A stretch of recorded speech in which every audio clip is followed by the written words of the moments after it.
طبق معلومات ریاست کمیته اولتای فوق‌العاده و مدافع گرجدانی نزد حکومت جمهوری تاجیکستان در ولایت ختلون روز 28 مای یک ساکن 26 ساله دهه لوبیاکار جماعت دهاتی جورا نظروف نویه شهرتوز مادر دو فرزند هنگام عبور از پول دهه به دریای کوفرنیان افتاده است. ساکنان جماعت تخت سنگین توانستند سر وقت به کمک این زن رسیده او را از دریا برآورند و نجات دهند. کمیته اولتای فوق‌العاده گفت به این زن در جای حادثه یاری اول طبی رسانیده بعدا او را برای ادامه تشخیص وضع سلامتی و معالجه به بیمارخانه ناحیوی انتقال دادند.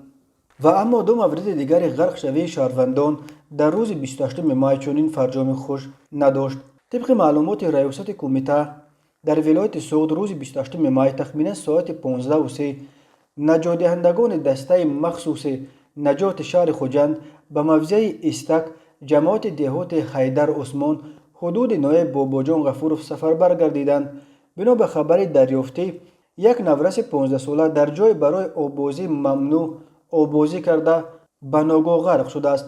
با راه اندازی کارهای جستجویی و نجات امدادگران بخش ریاست در شهر خوجند جسد او را از دریا بیرون آوردند و به مقامات دخلدار تسلیم نمودند. بگاهی امین روز تخمینه ساعت 18:00 خبر در دریا غرق شدن یک شهروند 19 ساله ساکن دهه سوجینه شهر پنجکند رسید. او نیز در جای ممنوع برای آببازی وارد آب شده و طغیان عظیم و تلاطم موج این جوان را به کام دریا کشیده است.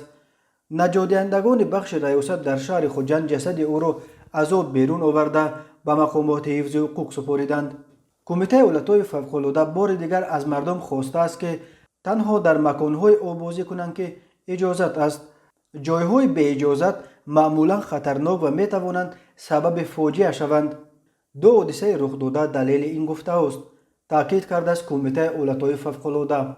در 5 ماه اول سال 2021 بنا به آمار کمیته اولتای فوق‌العاده در کل دریاهای تاجیکستان دست کم 36 نفر از جمله 15 کودک و نورس تا سن 16 غرق شدند.